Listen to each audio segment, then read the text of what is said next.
नमो नारायणाय। आज मार्गशीर्ष माह की अमावस्या तिथि और बुधवार है।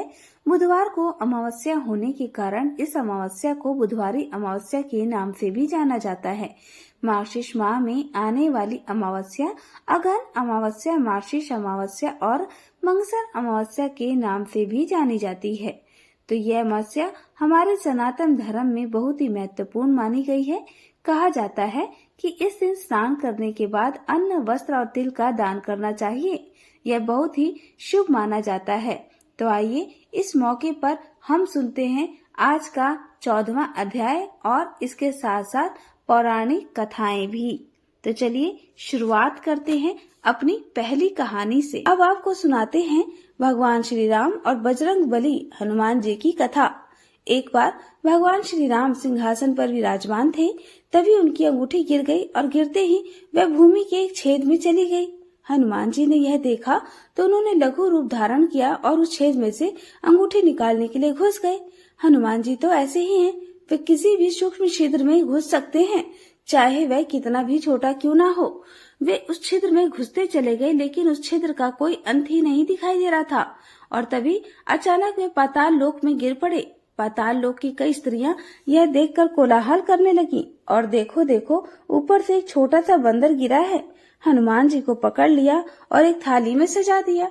पाताल लोक में रहने वाले भूतों के राजा को जीव जंतु खाना पसंद था, इसलिए छोटे से हनुमान जी को बंदर समझकर उनके भोजन की थाली में सजा दिया गया। थाली पर बैठे हनुमान जी को बंदर समझकर उनकी भोजन की थाली में सजाने के बाद हनुमान जी अब बड़ी मुश्किल में पड़ गए कि क्या करें।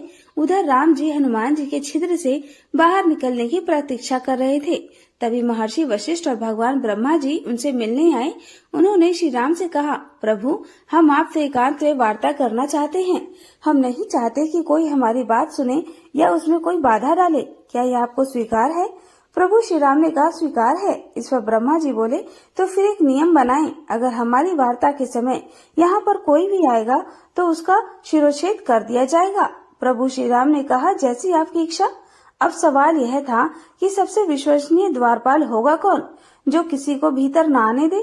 हनुमान जी तो थे, तो वे तो अंगूठी लेने चले गए थे, अब तक वापस नहीं आए थे। ऐसे में श्री राम जी ने लक्ष्मण जी को बुलाया और कहा कि तुम जाओ और किसी को भीतर मत आने देना। लक्ष्मण जी को भली भांति समझाकर श्री राम ने उन्हें द्वारपाल बना दिया। अब लक्ष्मण जी द्वार पर खड़े हुए थे, तभी विश्वामित्र आए और कहने लगे, मुझे श्री राम से शीघ्र मिलना आवश्यक है, बताओ वे कहाँ हैं? लक्ष्मण जी ने कहा, अरण्य ऋषिवर, अभी आप अंदर नहीं जा सकते, वे कुछ और लोगों के साथ अत्यंत महत्वपूर्ण वार्ता कर रहे हैं। ऋषि विश्वामित्र ने कहा, ऐसी कौन सी बात है भला जो राम मुझसे छुपाए? तब विश्वामित्र ने फिर से कहा कि नहीं, मुझे बिल्कुल अभी इसी समय अंदर जाना है। लक्ष्मण जी ने रोक कर कहा, हे ऋषिवर, क्षमा करें, आपके अंदर जाने देने से पहले मुझे उनसे अनुमति लेनी होगी। तब विश्वामित्र ऋषि ने कहा कि तो जाओ और पूछो उनसे। तब लक्ष्मण जी ने कहा कि मैं तब तक अंदर नहीं जा सकता जब तक कि राम बाहर नहीं आ जाते। अब आपको तो प्रतीक्षा करनी ही होगी। मुनि विश्वामित्र सुनकर क्रोधित हो गए और कहने लगे, अगर तुम अंदर जाकर मेरे आने की सूचना नहीं देते हो तो मैं अपने अभिशाप से अभी की अभी पूरी अयोध्या नगरी को भस्म कर दूंगा। अब लक्ष्मण जी के सामने बड़ा भारी संकट उपस्थित हो गया। वे सोचने लगे कि अगर मैं अभी अंदर जाता हूँ तो मैं मरूंगा, और अगर नहीं जाता हूँ तो यह ऋषि अपने कोप से पूरी नगरी को भस्म कर डालेंगे। अब लक्ष्मण जी सोचने लगे, ऐसे में तो बेहतर है कि मैं अकेला ही मरूं। इसलिए वे अंदर चले गए। श्री राम ने पूछा, क्या बात है लक्ष्मण? लक्ष्मण जी ने कहा, प्रभु, महर्षि विश्वामित्र आए हैं। श्री राम ने कहा, अंदर भेज दो। विश्वामित्र अंदर गए। तब तक एकांतिक वार्ता समाप्त हो चुकी थी। ब्रह्मा जी और वशिष्ठ मुनि श्री राम से मिलकर यह कहने आए थे कि मृत्यु लोक में अब आपका कार्य अब संपन्न हो चुका है।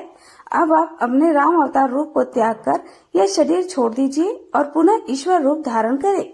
श्री ब्रह्मा जी और वशिष्ठ ऋषि को यही कुल मिलाकर उन्हें कहना था, लेकिन लक्ष्मण जी ने श्री राम से कहा, भ्राताश्री, अब आपको मेरा शिरोच्छेद कर देना चाहिए। श्री राम ने पूछा, क्यों लक्ष्मण? अब हमें और कोई बात ही नहीं करनी थी, तो फिर भला मैं तुम्हारा शिरोच्छेद क्यों करूं? लक्ष्मण जी ने कहा, नहीं प्रभु, आप ऐसा नहीं कर सकते। आप मुझे सिर्फ इसलिए नहीं छोड़ सकते कि मैं आपका भाई हूँ। यह तो राम के नाम पर एक बड़ा भारी कलंक होगा। मुझे दंड मिलना ही चाहिए, क्योंकि मैंने आपके एकांत वार्तालाप में विघ्न डाला है। यदि आप दंड नहीं देंगे तो मैं स्वयं प्राण त्याग दूंगा। लक्ष्मण जी शेषनाग के अवतार थे, जिन पर श्री विष्णु शयन करते हैं। उनका भी अब समय पूरा हो चुका था। वे सीधे सरयू नदी तक गए और उसके प्रवाह में विलुप्त हो गए। उधर जब लक्ष्मण जी ने अपना शरीर त्याग दिया तो श्री राम ने भी अपने सभी अनुयायियों विभीषण, सुग्रीव और अन्य दूसरों को बुलाया और अपने जुड़वा पुत्रों लव और कुश के राज्याभिषेक की व्यवस्था की। इसके बाद श्री राम भी सरयू नदी में प्रवेश कर गए। उधर इस दौरान हनुमान जी पाताल लोक में थे। उन्हें आखिरकार भूतों के राजा के पास ले जाया गया। उस समय वे लगातार राम का नाम दोहरा रहे थे, राम राम राम। भूतों के राजा ने देखा तो उनसे पूछा, तुम कौन हो? हनुमान जी ने कहा, मैं हनुमान हूँ। भूतराज ने पूछा, हनुमान यहाँ क्यों आए हो? तब हनुमान जी ने कहा, मेरे प्रभु श्री राम की अंगूठी एक छिद्र में गिर गई थी, मैं तो बस उसे ही खोजने आया हूँ। भूतों के राजा हंसने लगे। फिर उन्होंने इधर उधर देखा और हनुमान जी की अंगूठियों से भरी एक थाल दिखाई। थाली दिखाते हुए कहा कि तुम अपने राम की अंगूठी उठा लो। मैं नहीं जानता कौन सी अंगूठी तुम्हारे राम की है। हनुमान जी ने बड़े ध्यान से सभी अंगूठियों को देखा, फिर सिर हिलाते हुए डुलाते हुए बोले, मैं भी नहीं जानता कि इनमें से कौन सी श्री राम की अंगूठी है, क्योंकि सारी अंगूठियां तो एक जैसी दिखाई दे रही हैं। भूतों के राजा ने कहा, इस थाली में जितनी भी अंगूठियां हैं वे सभी श्री राम की ही हैं, लेकिन तुम्हारे राम की इनमें से कौन सी है यह तो बस तुम्हें ही जानना होगा। इस थाली में जितनी अंगूठियां हैं हनुमान उतने ही राम अब तक हो गए हैं। और सुनो हनुमान, जब तक तुम वापस धरती पर लौटोगे तो राम तुम्हें नहीं मिलेंगे। श्री राम का यह अवतार अपनी अवधि अब पूर्ण कर चुका है, और जब भी श्री राम की किसी अवतार की अवधि पूरी होने वाली होती है उनकी अंगूठी गिर जाती है और मैं उन्हें उठाकर रख लेता हूँ। अब तुम जा सकते हो। हनुमान जी आश्चर्यचकित होकर वापस लौट गए। यह था आज का प्रसंग। प्रेम से बोलिए सियापति श्री रामचंद्र की जय, बजरंग बली हनुमान जी की जय। अब सुनिए बुधवार की कहानी। पौराणिक ग्रंथों में बुधवार के व्रत की कथा इस प्रकार मिलती है। बहुत समय पहले की बात है कि एक साहूकार का नया नया विवाह हुआ था। उसकी पत्नी अपने मायके गई हुई थी। नया नया विवाह था, नई नई उमंग थी। साहूकार का परिवार भी कुछ खास बड़ा नहीं था। जो वे रिश्तेदार थे उनके घर बहुत दूर थे। अब साहूकार को अकेलापन खाया जा रहा था। उसे रहा नहीं गया और वह जा पहुंचा अपने ससुराल। ससुराल में उसे खूब आवभगत हुई। अगले ही दिन साहूकार ने कह दिया कि विदाई की तैयारी कर लीजिए, हमें निकलना है। अब संयोगवश वह दिन था बुधवार का। सास ससुर ने अपने दामाद को समझाने का प्रयास किया कि बेटा आज बुधवार का दिन है, इस दिन बेटी की विदाई नहीं करने का रिवाज है। बेटी की विदाई तो क्या, किसी भी शुभ कार्य के लिए यात्रा पर जाना बुधवार के दिन शुभ नहीं माना जाता। लेकिन साहूकार नहीं माना और कहा, मैं इन सब बातों को नहीं मानता, आप हमें जाने का आशीर्वाद दीजिए। अब अपने दामाद के साथ आगे सास ससुर की भला कहाँ चलने वाली थी। मन महसूस कर तैयारी करनी पड़ी। बेटी की विदाई कर दी गई। आगे चलते चलते रास्ते में साहूकार की पत्नी को जोर से प्यास लगी। साहूकार जैसे ही अपनी पत्नी के लिए पानी लेने के लिए गया और जब पानी लेकर वापस लौटा तो देखकर हैरान रह गया। उसने देखा कि उसकी ही हमशक्ल कोई व्यक्ति गाड़ी में पत्नी की बगल में बैठा हुआ है। उसकी पत्नी भी एक शक्ल के दो दो व्यक्तियों को सामने देखकर परेशानी में पड़ गई कि उसका पति कौन सा है। जैसे ही साहूकार ने पत्नी के पास बैठे व्यक्ति से पूछा कि वह कौन है, तो पलटकर उसने जवाब दिया कि भैया, मैं तो उस नगर का साहूकार हूँ और अपनी पत्नी को लेकर जा रहा हूँ। तुम बताओ तुम कौन हो और मेरी पत्नी पर तुम्हारा अधिकार क्यों जमा रहे हो। ऐसे बहस करते करते दोनों में विवाद पड़ गया। विवाद को देखते हुए राजा के सिपाही वहां पहुंचे और साहूकार को पकड़ लिया। अब सिपाही भी चक्कर में पड़ गए कि दोनों की शक्ल सूरत तो एक समान है। उन्होंने साहूकार की पत्नी से ही पूछा कि बताओ इसमें तुम्हारा पति कौन सा है। अब बेचारी भला वह क्या जवाब देती। तब साहूकार ने हाथ जोड़ लिए और भगवान से विनती की कि हे भगवान, यह आपकी माया है। तभी आकाशवाणी हुई कि मूर्ख, याद कर कुछ समय पहले तूने ही तो अपने सास ससुर की आज्ञा न मानकर भगवान बुद्ध का अपमान किया और बुधवार के दिन तू अपनी पत्नी को लेकर चल पड़ा, जबकि तुझे इस दिन नहीं जाना चाहिए था। वह स्वयं बुद्ध देव हैं जो तुम्हें सबक सिखाने के लिए तुम्हारे वेश में हैं। तब साहूकार ने सच्चे मन से क्षमा मांगी और भविष्य में कभी ऐसा न करने का वचन भी दिया और बुधवार को नियम पूर्वक व्रत का पालन करने का संकल्प लिया। तब जाकर साहूकार के रूप में प्रकट हुए बुद्ध देवता अंतर्ध्यान हो गए और साहूकार अपनी पत्नी को लेकर घर आ सका। इस घटना के बाद साहूकार और उसकी पत्नी दोनों नियमित रूप से बुधवार का व्रत का पालन करने लगे। मान्यता है कि जो भी व्यक्ति इस कथा को कहता है, सुनता है, पढ़ता है या बुधवार के दिन यात्रा करने पर भी कोई दोष नहीं लगता और समस्त सुखों की भी प्राप्ति होती है। बुध ग्रह की शांति और सर्व सुख के इच्छुक स्त्री पुरुष बुधवार के दिन इस व्रत को कर सकते हैं। ज्ञान, बुद्धि, कार्य, व्यापार आदि में उन्नति के लिए भी बुधवार का व्रत बहुत ही शुभ और फलदायी माना जाता है। आज के दिन बुध देवता के साथ साथ भगवान गणेश जी की भी पूजा का भी विधान है। बूढ़ी माई और श्री कृष्ण के कंधे की कहानी। कार्तिक मास में सभी औरतें तुलसी जी को जल से सींचने जाया करती थी। एक बूढ़ी माई भी थी जो कार्तिक मास में नियम से तुलसी जी को सींचा करती और जब भी वह सींचने जाती तो तुलसी माता से हाथ जोड़कर कहती, हे तुलसी माता, सत्य की दाता, मैं तेरा बिरवा सींचती हूँ, मुझे बहू दे, पीले रंग की धोती दे, मीठा ग्रास दे, बैकुंठ में वास दे, अच्छी मौत दे, चंदन का काठ दे, अच्छा राज दे, खाने को दाल भात दे और ग्रास के दिन श्री कृष्ण का कांधा दे। बूढ़ी माई की यह बातें सुनकर तुलसी माता सूखने लगी। तुलसी माता को यूं सूखते देखकर भगवान श्री कृष्ण ने पूछा, हे तुलसी, तुम दिन प्रतिदिन सूखती क्यों जा रही हो? तब तुलसी माता ने कहा, बस मेरे मन की मत पूछो प्रभु। भगवान कहने लगे, मैं नहीं पूछूंगा तो फिर कौन पूछेगा? अब तुलसी माता कहने लगी, हे प्रभु, एक बूढ़ी माई आती है और अपनी बात कहकर चली जाती है। मैं उनकी सारी बातें तो पूरी कर दूंगी, लेकिन कृष्ण का कंधा कहाँ से ले आऊंगी? तब भगवान बोले कि जब वह मरेगी तो अपने आप ही मैं कंधा देने आ जाऊंगा। तुम बूढ़ी माई से यह बात कह देना। इसके कुछ दिनों के बाद वह बूढ़ी माई मर गई। बूढ़ी माई के मरने पर सारा गांव इकट्ठा हो गया और उसका अंतिम संस्कार समय आने पर जब गांव के लोग उन्हें उठाने लगे तो वह बहुत भारी हो गई और किसी के भी उठाए ना उठी। तब सभी बोले, ये तो बहुत संस्कारी थी, बहुत पूजा पाठ करती थी और कोई पाप भी नहीं किया, फिर ये इतनी भारी कैसे हो गई? तभी बूढ़े ब्राह्मण के वेश में भगवान वहाँ आए और कहने लगे कि यह भीड़ कैसी है? तब गांव के लोग बताने लगे कि एक बूढ़ी माई रहती थी, वही मर गई है और यह इतनी पापिन थी कि उसकी अर्थी नहीं उठ रही। यह बहुत भारी हो गई है। वैसे तो अपने जीवन में इसने बहुत पूजा पाठ की। तब भगवान बोले कि मुझे इसके कान में कुछ कह लेने दो, फिर यह उठ जाएगी। ऐसा कहकर भगवान ब्राह्मण के वेश में बूढ़ी माई के पास गए और उसे कान में कहा कि माई, तू अपने मन की कर ले, पीताम्बर की धोती ले, मीठा मीठा ग्रास ले, बैकुंठ में वास ले, चटके की चाल ले, चंदन का काठ ले, झालर की झनकार ले, दाल भात का जीवन ले और कृष्ण का कांधा भी ले।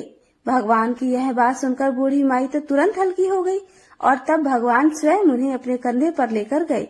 इस प्रकार बूढ़ी माई को मुक्ति मिल गई और वह बैकुंठ लोक चली गई। हे तुलसी माता, जैसे आपने उन बूढ़ी माई की मुक्ति की, वैसे ही हम सबकी करना। जैसे भगवान ने उन्हें कांधा दिया, वैसे हमें भी देना। सभी प्रेम से बोलिए, तुलसी माता की जय, श्री कृष्ण भगवान की जय। अब सुनिए सीता माता के नित्यनेम की कहानी। इस कहानी को सीता माता कहती थी और प्रभु श्री राम सुना करते थे। एक दिन श्री राम भगवान को किसी काम के लिए बाहर जाना पड़ा तो सीता माता कहने लगी, भगवान, मेरा तो 12 वर्ष का नित्यनेम है, अब आप बाहर जाएंगे तो मैं अपनी कहानी किसे सुनाऊंगी? तब श्री राम ने कहा कि सीते, आप कुएं की पाल पर बैठ जाना और वहाँ जो भी औरतें पानी भरने आएंगी उन्हें अपनी कहानी सुना दिया करना। सीता माता कुएं की पाल पर जाकर बैठ गई। तभी एक स्त्री आई। उसने रेशम की जरी की साड़ी पहन रखी थी और सोने का घड़ा ले रखा था। सीता माता उसे देखकर कहने लगी, बहन, मेरा 12 वर्ष का नित्यनेम सुन लो। फिर वह स्त्री बोली कि मैं तुम्हारा नित्यनेम सुनूंगी तो मुझे तो घर जाने में देर हो जाएगी और मेरी सास मुझसे झगड़ा करेगी। इसलिए उसने कहानी नहीं सुनी और अपने घर चली गई।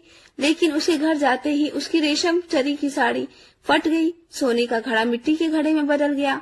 सासू ने देखा तो पूछा, अरे बहू, ये किसका दोष अपने सिर लेकर आ गई है? बहू बोली, माँ जी, कुएं पर एक औरत बैठी थी, उसने अपनी कहानी सुनने के लिए कहा लेकिन मैंने नहीं सुनी, शायद उसी का यह फल मुझे मिला है। बहू की बात सुनकर अगले दिन वही साड़ी और वही घड़ा लेकर सास कुएं की पाल पर गई। सास को वहीं पर सीता माता बैठी मिली तो माता सीता ने कहा, बहन, मेरी कहानी सुन लीजिए। सासू बोली, एक बार छोड़, मैं तो 4 बार कहानी सुन लूंगी। तब सीता माता बोली, राम आए लक्ष्मण आए, देश के पुजारी आए, नित नेम का नेम लाए, आओ राम बैठो राम, तपी रसोई जीमो राम, माखन मिश्री खाओ राम, दूध बताशा पियो राम, सूत के पल का मोठो राम, शाल दुशाला पोठो राम, शाल दुशाला ओढ़ो राम, जब बोलूं राम ही राम, राम सवारे सबके काम, खाली घर भंडार भरेंगे, सबका बेड़ा पार करेंगे, श्री राम जय जय राम। सासू बोली, बहन कहानी तो बहुत अच्छी लगी। फिर कहानी सुनकर सासू घर चली गई और उसकी साड़ी फिर से रेशम जरी की बन गई। मिट्टी का घड़ा भी फिर से वापस सोने के घड़े में बदल गया। बहू ने देखा तो कहने लगी, सासू माँ आपने ये सब कैसे किया? सासू बोली, बहू तू दोष लगा कर आई थी और अब मैं दोष उतार कर आ रही हूँ। बहू ने पूछा कि माँ जी वह कुएं वाली स्त्री कौन है?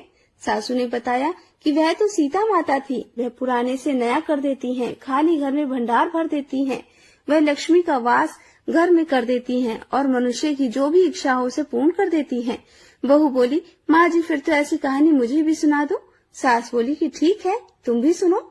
फिर सास ने कहानी शुरू की, राम आए लक्ष्मण आए, देश के पुजारी आए, नित नेम का नेम लाए, आओ राम बैठो राम, तपी रसोई जीमो राम, माखन मिश्री खाओ राम, दूध बताशा पियो राम, सूत के पल का मोठो राम, शाल दुशाला पोठो राम, शाल दुशाला ओढ़ो राम, जब बोलू राम ही राम, राम सवारे सबके काम, खाली घर भंडार भरेंगे, सबका बेड़ा पार करेंगे, बोलो श्री राम जय राम। कहानी सुनकर बहू बोली, माँ जी कहानी तो बहुत अच्छी है। सासू ने कहा, ठीक है, अब से हम इस कहानी को रोज किया करेंगे। अब सास बहू रोज सवेरे उठती, नहाती धोती और पूजा करने के बाद नित नेम की सीता माता की कहानी कहती थी। एक दिन की बात है, उनके यहाँ पड़ोस की एक औरत आई और बोली, बहन जरा सी आँच तो दे देना। तो बहू बोली, आँच तो अभी हमने जलाई ही नहीं। पड़ोसन बोली, तो फिर तुम सुबह 4 बजे उठकर क्या कर रही हो? तो उन्होंने कहा, हम तो सुबह सुबह उठकर पूजा करते हैं, फिर सीता माता की नित्य नेम की कहानी सुनते हैं। पड़ोसन ने उनकी बात सुनकर कहा, सीता माता की कहानी कहने से तुम्हें क्या मिला? तब वे दोनों बोली, सीता माता की कहानी कहने से घर में भंडार भर जाते हैं, सारे काम पूर्ण हो जाते हैं, मन की इच्छा भी पूरी हो जाती है। पड़ोसन ने कहा, बहन अगर ऐसा है तब तो फिर मुझे भी कहानी सुना दो। तब बहू बोली, ठीक है, तुम भी यही कहानी सुन लो।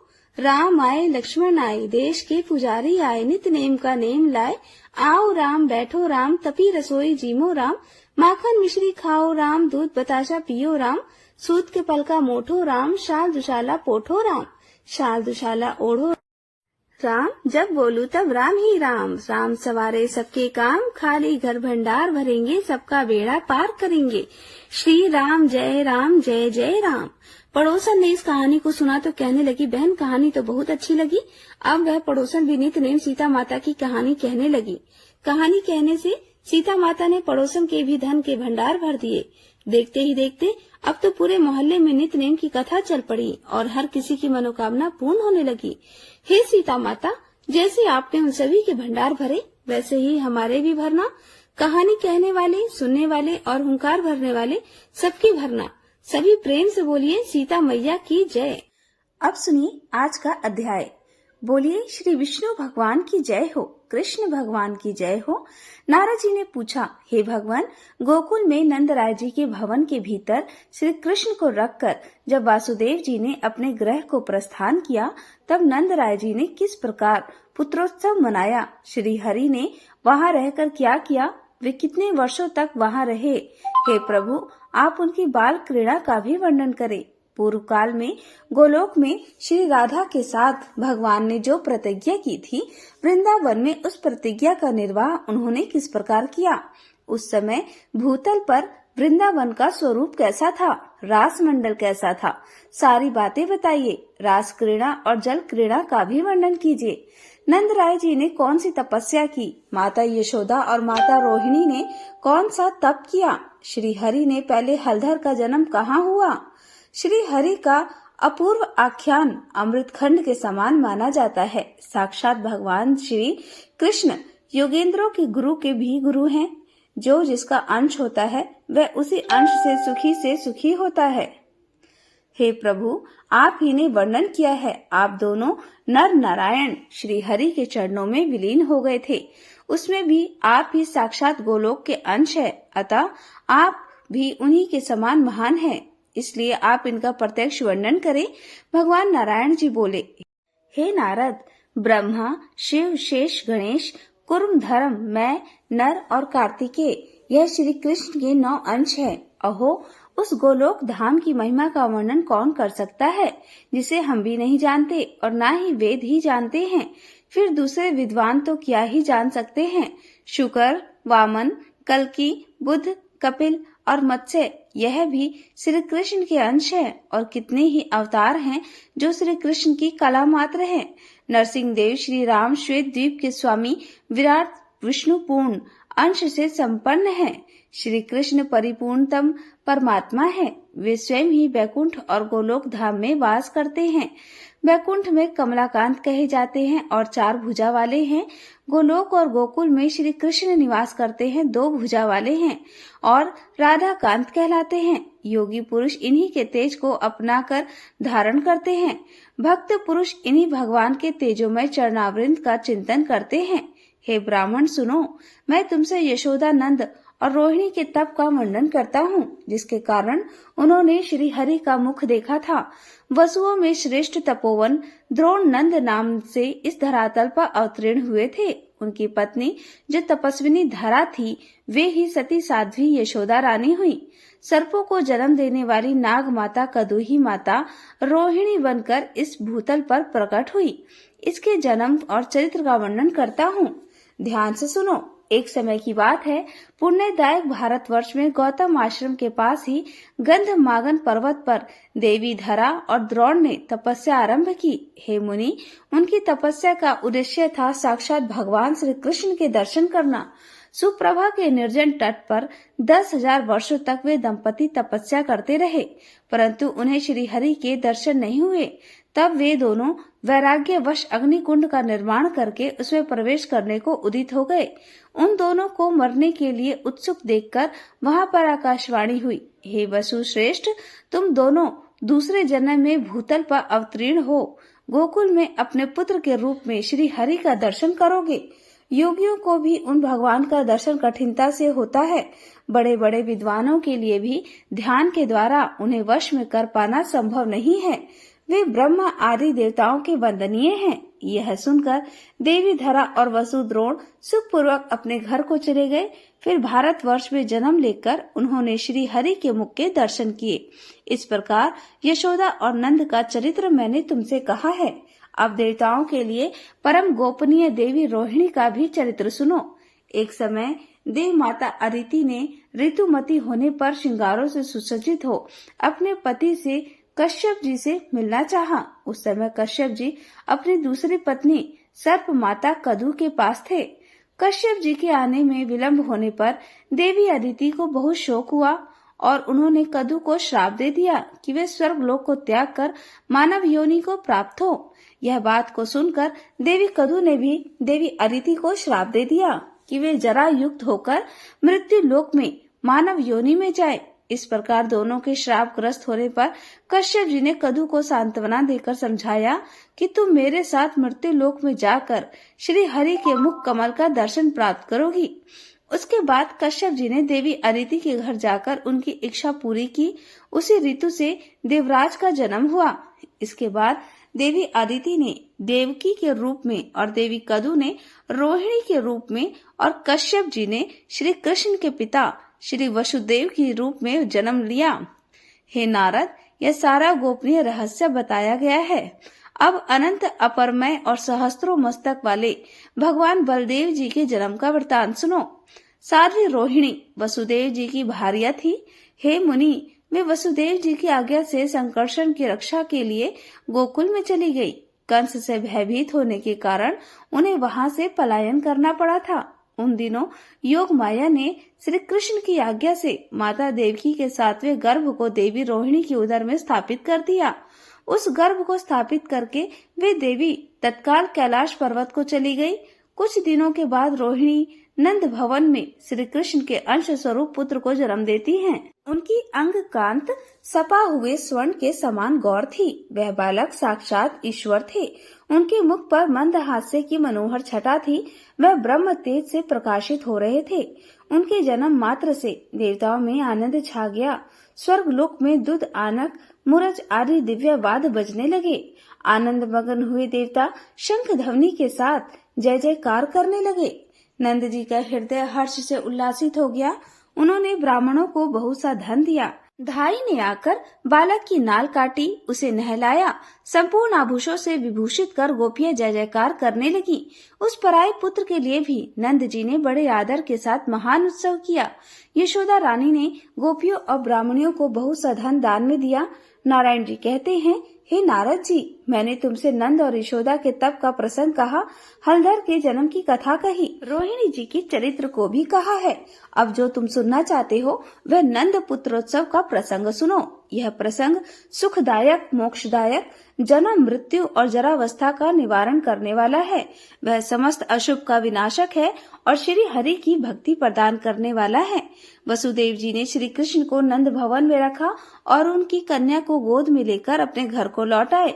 जब वसुदेव जी ने अपने घर को लौट गए तब जया तिथि अष्टमी से युक्त उस विजयपूर्ण मंगलमय सूती कारकार के में नंद यशोदा ने देखा कि उनका पुत्र धरती पर पड़ा है। उनके श्री अंगों से नवीन मेघमाला के समान तेज पुंज की श्याम कांत प्रस्फुटित हो रही है। वह बालक बड़ा ही सुंदर दिखाई पड़ता है। उसकी दृष्टि ग्रह के शिखर भाग की ओर लगी हुई है। उसका मुख शरतकाल की पूर्णिमा के चंद्रमा को भी लज्जित कर रहा है। दोनों नेत्र नील कमल की शोभा को भी छीन लेते थे। वह बालक कभी रोता था और कभी हंसने लगता। उसके श्री अंगों में धूल के कण लगे हुए थे। दोनों हाथ धरती पर टिके हुए थे और युगल चरणावृण प्रेम के पुंज से जान पड़ते थे। उस दिव्य बालक श्री हरि को देखकर पत्नी सहित नंद जी को बड़ी प्रसन्नता हुई। बालक को नहलाया गया। उसी समय गोपियां हर्ष से जय जयकार करने लगी। ब्रज की सारी गोपियां, बालिका, युवतियां, ब्राह्मण पत्नियों के साथ सूतिकाकार में आई। सबने आकर बालक को देखा और प्रसन्नता से आशीर्वाद दिया। नंद नंदन की बहुत प्रशंसा करती हुई वे उसे अपने गोद में ले लेती थी। उनमें से कितनी ही गोपियां रात में वहीं पर रह गई। नंद जी ने वस्त्र सहित स्नान करके धुली हुई धोती और चादर धारण की। फिर उन्होंने परंपरागत विधि का पालन किया। ब्राह्मणों को भोजन कराया, मंगल पाठ करवाया, नाना प्रकार के बाजे बजवाए, बंदी जनों को धन दान दिया।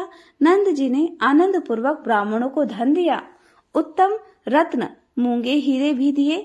हे मुनि, तिल के 7 पर्वत, स्वर्ण के 100 ढेर, चांदी और धान्य की सर्वोत्तम राशियां, वस्त्र, सहस्त्रों गाय, दूध, दही, शक्कर, माखन, घी, स्वादिष्ट मोदक, मिठाई, सब प्रकार की खेती से भरी पूरी भूमि, वायु के समान वेगशाली घोड़े, पान और तेल, इन सब का दान करके नंद राय जी बहुत प्रसन्न हुए। उन्होंने सूतीगार की रक्षा के लिए ब्राह्मणों को नियुक्त कर दिया। मंत्रज्ञ मनुष्य और बड़ी बूढ़ी गोपियों को लगाया। ब्राह्मणों द्वारा वेदों का पाठ कराया। एकमात्र मंगलमय श्री हरि नाम का कीर्तन कराया गया और देवताओं की पूजा कराई गई। अनेकों अनेक युवतियां, बड़ी बूढ़ी ब्राह्मण पत्नियां, बालक बालिकाओं को साथ लेकर मुस्कुराती हुई नंद भवन में आई। नंद राय जी ने उनको भी नाना प्रकार के धन और रत्न दिए। इस प्रकार हर्ष पूर्वक उस बालक का जन्मोत्सव मनाया गया। नारायण जी कहते हैं, हे नारद, एक दिन राज्यसभा में स्वर्ण सिंहासन पर बैठे हुए कंस को बड़ी मधुर आकाशवाणी सुनाई दी। अरे ओ मूर्ख, तू क्या कर रहा है? अपने कल्याण का उपाय सोच। तेरा काल धरती पर उत्पन्न हो चुका है। वासुदेव ने माया से तेरे शत्रुभूत बालक को नंद के हाथों में दे दिया और उनकी कन्या को लाकर तुझे सौंप दिया। वह कन्या माया का अंश है और वसुदेव के पुत्र के रूप में साक्षात श्री हरि अवतीर्ण हुए हैं। वे ही तेरे प्राण हरेंगे। इस समय गोकुल के नंद मंदिर में उनका पालन पोषण हो रहा है। देवकी का 7वां गर्भ मृतक नहीं है। योग माया ने उस गर्भ को रोहिणी के उदर में स्थापित किया। उस गर्भ से शेष के अंशभूत महाबली बलदेव जी प्रकट हुए हैं। श्री कृष्ण और बलभद्र दोनों ही तेरे काल हैं और इस समय गोकुल के नंद भवन में पल रहे हैं। यह आकाशवाणी सुनकर तो कंस को बड़ी चिंता हुई। उसने अनमनी होकर आहार को भी त्याग दिया और प्राणों से बढ़कर अपनी बहन सती साध्वी पूतना को बुलाकर कहा, हे पूतने, मेरी कार्य की सिद्धि के लिए गोकुल के नंद मंदिर में जाओ और मेरे काल उस बालक को नाश कर दो। हे वत्से, तुम मन के समान वेग से चलने वाली माया शास्त्र में निपुण और योगिनी हो, अतः माया से मानवीय रूप धारण करो और वहां जाओ। तुम दुर्वासा ऋषि से महामंत्र की दीक्षा लेकर सर्वत्र जाने और सब प्रकार का रूप धारण करने में समर्थ हो। नारद ऐसा कहकर राजा कंस तो चुप हो गया। उधर समीक्षा चारणी पूतना कंस को प्रणाम कर वहां से चल दी। उसने एक परम सुंदरी नारी का रूप धारण किया।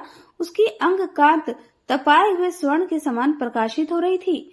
वह बहुत से प्रकार के आभूषणों से विभूषित थी और मस्तक पर मालती की माला से अलंकृत केश पाश धारण किए हुए थी। ब्रज में पहुंचकर पूतना ने मनोहर नंद भवन की ओर देखा। सोने के दिव्य कलश और चित्रित शुभ्र शिखर उस नंद मंदिर की शोभा को बढ़ाते थे। चारों द्वारों से अलंकृत उस भवन के आभूषण थे।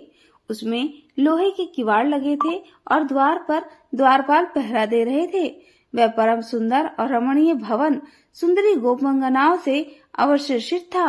मोती, माणिक, पारस, मणि और रतन वैभव से भरे हुए उस दिव्य भवन में स्वर्णमय पात्र और घट भारी संख्या में दिखाई देते थे। करोड़ों कौवे उस भवन के द्वार की शोभा को बढ़ा रही थी। सुंदरी पूतना ने अत्यंत मनोहर वेश धारण करके मंद मुस्कान की छटा बिखेरते हुए नंद मंदिर में प्रवेश किया। उस महल में प्रवेश करती देखकर वहां की गोपियों ने उसका बहुत आदर किया। वे सोचने लगी, यह साक्षात लक्ष्मी है, यह साक्षात दुर्गा है। ऐसा प्रतीत होता है कि कमलालय लक्ष्मी या साक्षात दुर्गा ही श्री कृष्ण का दर्शन करने के लिए यहाँ पर आई हैं। गोपियों और गोपियों ने उसे प्रणाम किया, कुशल समाचार पूछा, बैठने के लिए सिंहासन दिया, पैर धोने के लिए जल अर्पित किया। पूतना ने भी गोपालों को कुशल मंगल पूछा। वह सुंदरी मुस्कुराती हुई सिंहासन पर बैठ गई। उसने बड़े आदर के साथ गोपियों का दिया हुआ पाद्य जल ग्रहण किया। तब सब गोपियों ने पूछा, हे स्वामिनी, तुम कौन हो? इस समय तुम्हारा निवास कहाँ है? तुम्हारा नाम क्या है और तुम यहाँ पर किस प्रयोजन से आई हो? सारी बातें बताओ। उन गोपियों का वचन सुनकर वह भी मनोहर वाणी में बोली, मैं मथुरा की रहने वाली एक गोपी हूँ और इस समय एक ब्राह्मण की पत्नी हूँ। मैंने संदेशवाहक के मुख से सुना है कि वृद्धावस्था में नंद राय जी के यहाँ एक पुत्र जन्म हुआ है। यह सुनकर मैं उस पुत्र को देखने आई और आशीर्वाद देने आई हूँ। तुम लोग नंदन को ले आओ, मैं उसे देखूंगी और आशीर्वाद देकर यहाँ से चली जाऊंगी।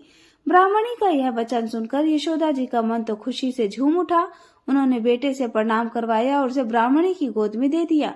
बालक को गोद में लेकर उस सती साध्वी पुण्यवती पूतना ने बार बार उसके मुख को चूमा और सुख पूर्वक बैठाकर श्री हरि को दूध पिलाने लगी। श्री हरि को दूध पिलाते पिलाते यशोदा रानी से बोली, हे गौक सुंदरी, तुम्हारा यह बालक तो अत्यंत अद्भुत है। गुरु तो मैं तो साक्षात भगवान नारायण के समान है। श्री कृष्ण उनके विषैले स्तन को पीकर उसकी छाती पर बैठे बैठे हंसने लगे। उन्होंने उस विष मिश्रित दूध को सुधा के समान बांधकर पूतना के प्राणों के साथ ही पी लिया। साध्वी पूतना अपने प्राणों के साथ ही बालक को त्याग दिया। हे मुनि, वह प्राणों का त्याग कर पृथ्वी पर गिर गई और आकार और मुख से विकराल दिखाई देने लगी। वह उत्तान मुख होकर गिरी थी। उसने स्थूल शरीर को त्याग कर सूक्ष्म शरीर में प्रवेश किया। फिर वह शीघ्र ही रतन सारणी में दिव्य रथ पर बैठ गई। उस विमान को लाखों मनोहर दिव्य और श्रेष्ठ पार्षद सब ओर से घेर कर बैठे थे। उनके हाथों में चवर थे। लाखों दिव्य दर्पण उस रथ की शोभा को बढ़ाते थे।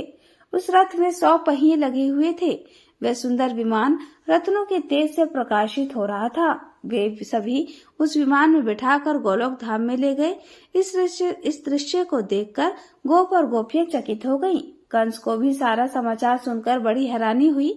मुनि यशोदा मैया बालक को गोद में उठाकर अंदर ले गई। उन्होंने ब्राह्मणों से बालक के कल्याण के लिए मंगल पाठ कराया।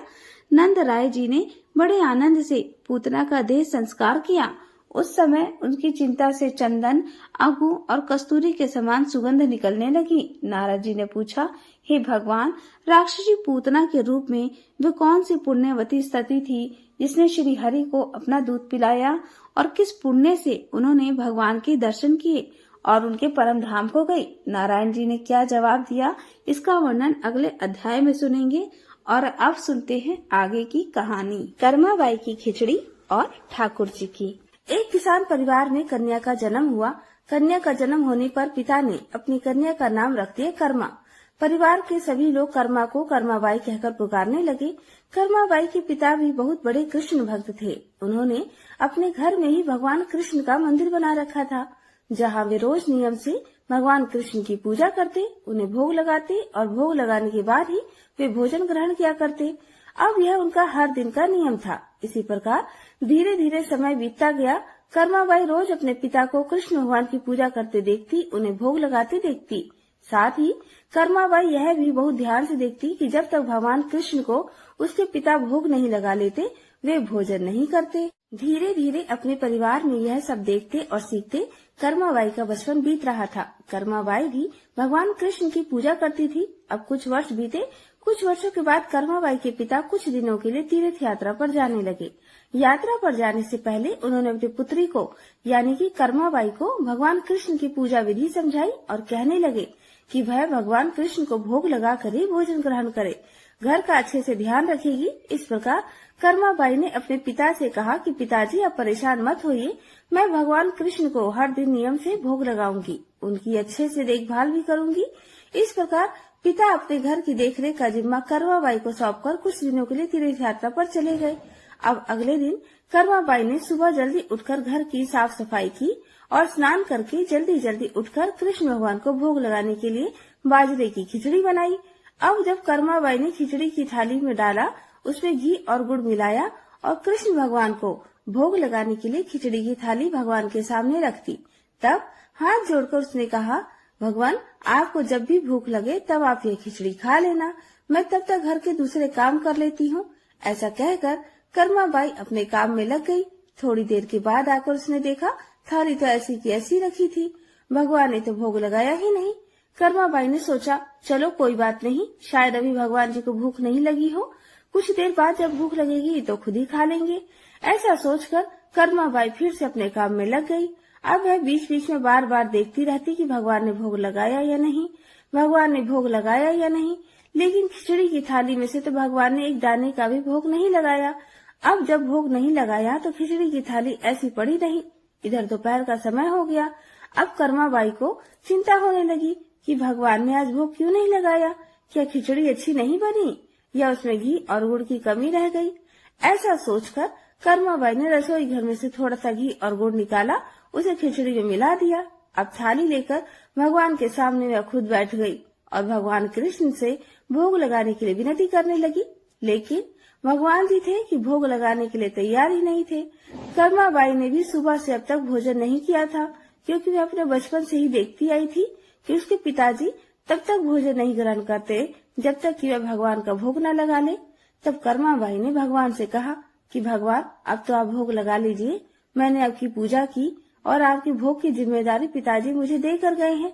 अगर आप पिताजी का इंतजार कर रहे हैं तब तो आपको आज के दिन भूखा ही रहना पड़ेगा, क्योंकि पिताजी तो तीर्थ यात्रा पर गए हैं, बहुत दिनों के बाद वापस आएंगे। इसलिए हे कृष्ण भगवान, आप भोग लगा लीजिए, नहीं तो मुझे भी भूखा रहना पड़ेगा, क्योंकि पिताजी तो तीर्थ यात्रा पर गए हैं और कुछ दिनों के बाद ही वापस आएंगे। तब तक आपको मेरे हाथ से बना हुआ भोजन ही करना पड़ेगा। भगवान जी, मुझे अच्छे से व्यंजन बनाने नहीं आते, न ही मैं स्वादिष्ट भोजन बना पाती हूँ, न ही मुझे विधि विधान से पूजा पाठ करना आता है। मुझे तो बस ये बाजरे की खिचड़ी और रूखी सूखी सब्जी रोटी बनानी आती है। आपको तो भगवान जी बस इसी से गुजारा करना पड़ेगा। और खिचड़ी की थाली की तरफ इशारा करते हुए कर्माबाई भगवान कृष्ण से हाथ जोड़कर कहने लगी, हे भगवान, अब तो आपको मैंने इस खिचड़ी में और ज्यादा घी और गुड़ डालकर दे दिया है, अब तो भोग लगा लीजिए। इस प्रकार कर्माबाई बार बार भगवान से भोग लगाने की विनती करने लगी, लेकिन भगवान जी ने फिर भी भोग नहीं लगाया। समय बीतता जा रहा था। कर्माबाई को भगवान की चिंता थी। तब कर्माबाई ने भगवान से कहा, ठीक है भगवान, जब तक आप भोग नहीं लगाएंगे मैं कुछ नहीं खाऊंगी, अब आप भूखे रहिए और मैं भी भूखी रहूंगी। ऐसा कहकर कर्माबाई भगवान से नाराज होकर बैठ गई। दोपहर बीती, शाम होने को आई, लेकिन भगवान की तरह कर्माबाई ने भी कुछ नहीं खाया। कर्माबाई भूखी प्यासी बैठी रही। आखिरकार कर्माबाई की जिद देखकर भगवान की मूर्ति से आवाज आई, अरे कर्माबाई, तुमने तो पर्दा किया ही नहीं, मैं ऐसे कैसे भोग लगा लूं? यह बात सुनकर कर्माबाई ने तुरंत अपनी चुनरी का पर्दा कर दिया।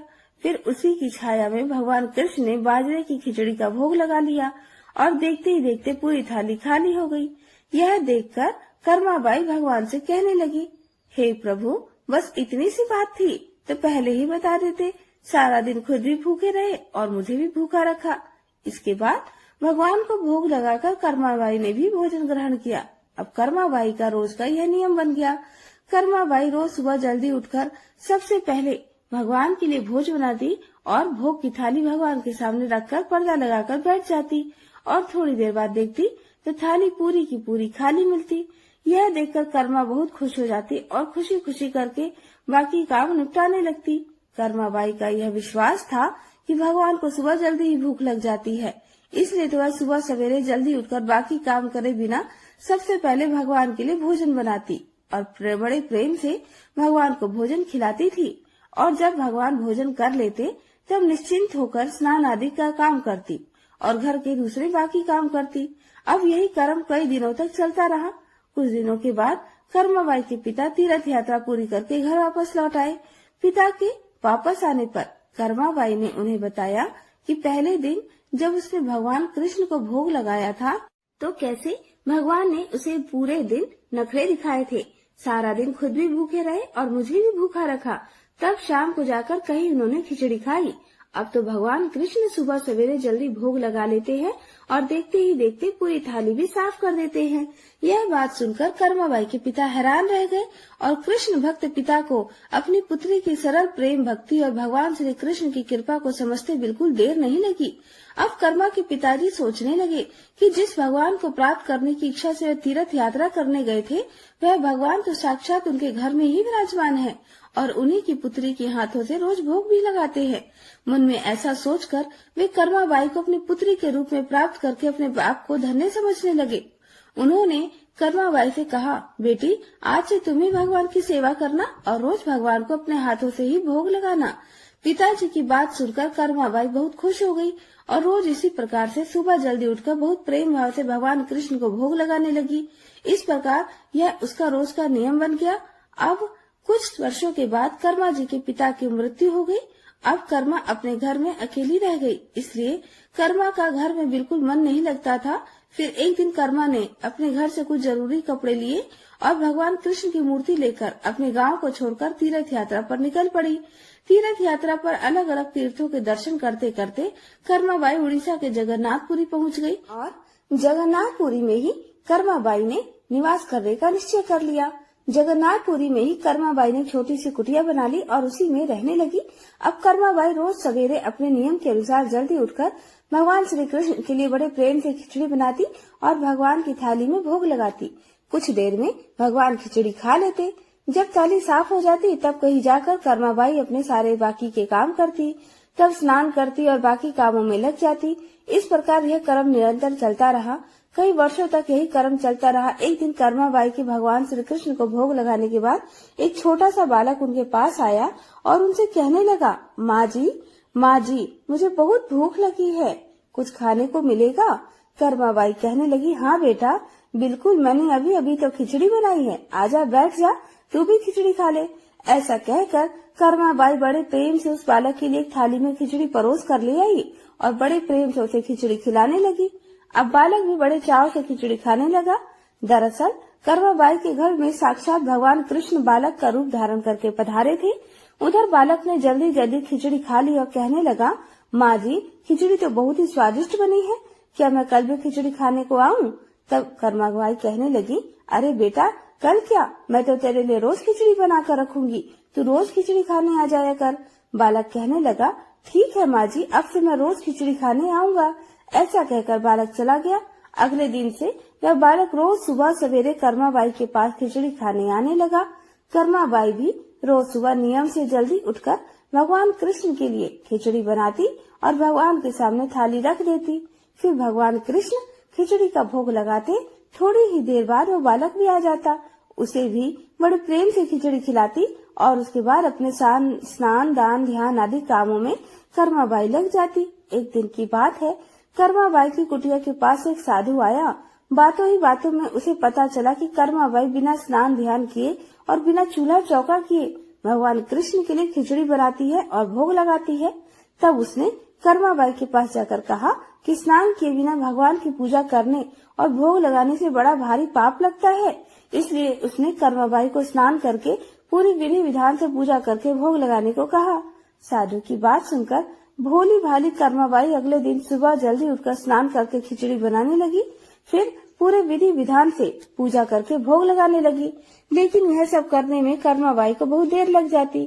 अब वो बालक तो रोज सुबह अपने समय से आ जाता और कर्मा से कहता, माँ जी मुझे भूख लगी है, जल्दी से खिचड़ी तो दे दो, माँ जल्दी करो और जल्दी। तब कर्माबाई से कहने लगती, थोड़ी देर रुक जाओ बेटा, अभी देती हूँ, बस थोड़ी देर और।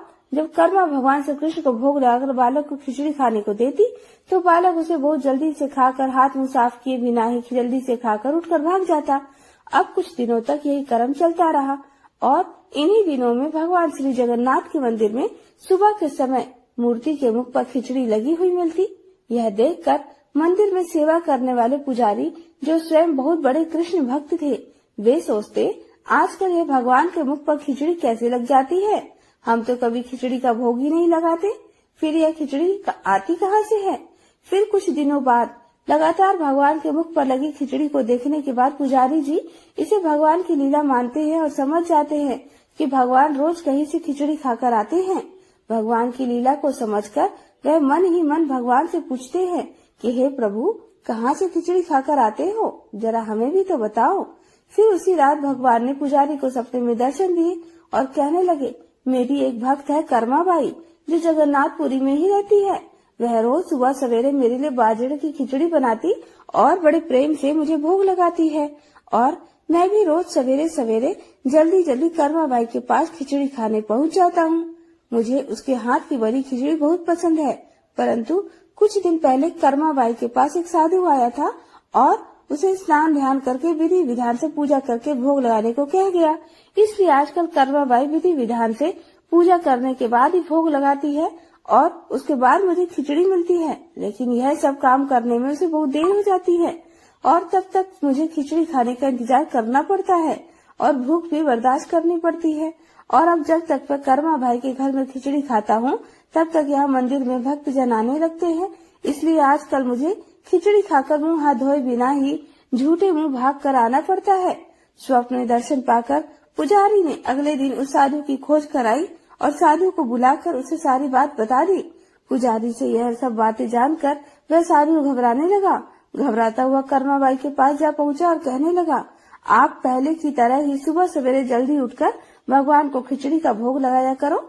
आपके लिए कोई भी नियम या विधान की जरूरत नहीं है। साधु की बातें मानकर कर्माबाई अब पहले की तरह बिना स्नान ध्यान किए भगवान के लिए भोजन बनाती और फिर उन्हें भोजन कराती। तब तक वह नन्हा बालक भी उनके पास खिचड़ी खाने पहुंच जाया करता। इस तरह से यह क्रम लगातार चलता रहा और एक दिन कर्माबाई संसार को छोड़कर प्रभु के धाम में चली गई। कहते हैं, जब कर्माबाई की मृत्यु हुई तब जगन्नाथपुरी के मंदिर में भगवान के श्री विग्रह के नैनों से अश्रु निकल रहे थे। यह देखकर मंदिर के सभी पुजारी और जगन्नाथपुरी के राजा भी मंदिर में उपस्थित हो गए और प्रभु से विनती करने लगे, हे प्रभु, क्या हमसे कोई भूल या अपराध हो गई है जिसके कारण जगत के पालनहार की आंखों से आंसू निकल रहे हैं। फिर उसी रात पुजारी जी और जगन्नाथपुरी के राजा के स्वप्न में भगवान ने दर्शन देकर कहा, आज माँ कर्माबाई इस लोक से विदा हो गई है और मुझे में ही विलीन हो गई, परंतु अब रोज सुबह सवेरे मुझे बाजरे की खिचड़ी कौन खिलाएगा। फिर अगले दिन जगन्नाथपुरी के राजा ने मंदिर के सभी पुजारियों और संतों से राय ली और यह आदेश जारी कर दिया कि आज से भगवान को सुबह सवेरे सबसे पहले माँ कर्माबाई के नाम से खिचड़ी का भोग लगाया जाएगा, जिससे भगवान को कभी भी माँ कर्माबाई की कमी महसूस न हो। कहा जाता है, आज भी भगवान जी श्री जगन्नाथ जी के मंदिर में श्री जगन्नाथ जी के विग्रह को 56 भोग से पहले बाल रूपी खिचड़ी का भोग लगाया जाता है और इसे बाल भोग कहा जाता है। सभी प्रेम से बोलिए, कर्माबाई की जय। अब सुनिए तपसी और लपसी की कहानी, क्योंकि बिना लपसी तपसी की कहानी के सुनी गई कथाओं का कोई भी पुण्य प्राप्त नहीं होता। इसलिए कार्तिक मास के हर दिन नियम से अंत में लपसी तपसी की कहानी भी सुनी जाती है। एक बार की बात है, एक लपसी था और एक तपसी था। तपसी तो भगवान की तपस्या करता था और लपसी सवा शेर की लापसी बनाकर उसका भोग लगाकर जीन लेता था। एक दिन वे दोनों आपस में झगड़ा करने लगे। तपसी बोला, मैं बड़ा हूँ। लपसी बोला, मैं बड़ा हूँ। इतने में देवर्षि नारद वहाँ आए और बोले, तुम दोनों क्यों झगड़ा कर रहे हो? लपसी ने बताया कि हे देवर्षि, मैं बड़ा हूँ। और तपसी ने कहा, मैं बड़ा हूँ। तपसी बोला, मैं सारा दिन भगवान की पूजा करता हूँ, इसलिए मैं बड़ा हूँ। यह सुनकर नारद जी ने कहा कि मैं तुम्हारा फैसला कल कर दूंगा। कार्तिक मास चल रहा था। दूसरे दिन लपसी और तपसी नहा कर आए तो नारद जी ने 1.25 करोड़ की अंगूठी उनके सामने फेंक दी। लपसी का ध्यान उस अंगूठी पर नहीं गया। तपसी तपस्या करने बैठा था तो उसे जमीन पर पड़ी हुई अंगूठी दिखाई पड़ी और उसने उसे अपने घुटने के नीचे छुपा लिया और तपस्या करने लगा। उधर लपसी लापसी बनाकर उसका भोग भगवान को लगाकर जीवने बैठ गया। इतने में ही देवर्षि नारद वहाँ प्रकट हुए। उन्हें देखकर दोनों ने प्रणाम किया और फिर दोनों एक साथ पूछा, बताइए देवर्षि, हम दोनों में से कौन बड़ा है? फिर तपसी ने एक बार फिर कहा कि मैं बड़ा हूँ। लपसी हाथ जोड़कर खड़ा रहा। तब देवर्षि ने कहा कि मैं अभी इस बात का निर्णय कर देता हूँ। देवर्षि ने तपसी को इशारा किया और कहा कि तुम जरा अपना घुटना तो उठाओ। तब तपसी के घुटने के नीचे 1.25 करोड़ की अंगूठी निकली, जिसे देखकर नारद जी बोले, यह अंगूठी तूने चुराई है, तुझे तेरी तपस्या का फल नहीं मिलेगा। तब तपसी बोला, हे नारद जी, मेरी तपस्या का दोष कैसे दूर होगा? नारद जी ने कहा, रोटी बनाकर बाटिया नहीं बनाया तो तुझे फल मिलेगा, ब्राह्मण जमाकर दक्षिणा नहीं दी तो तुझे फल मिलेगा, साड़ी देकर ब्लाउज नहीं दिया तो तुझे फल मिलेगा, और जो दिए से दिया जलाए उसका फल तुझे मिलेगा। सब व्रत त्योहारों की कहानी सुनने के बाद जो तेरी कहानी ना सुने उसका फल तुझे मिलेगा। तब से लपसी की तपसी कहानी सुनी और सुनाई जाती है। कहानी सुनने के बाद कहा जाता है, लपसी का फल लपसी ना होयो, तपसी का फल तपसी ना होयो, माँ की कहानी कथा का फल माने को हो। यह थी लपसी और तपसी की कहानी।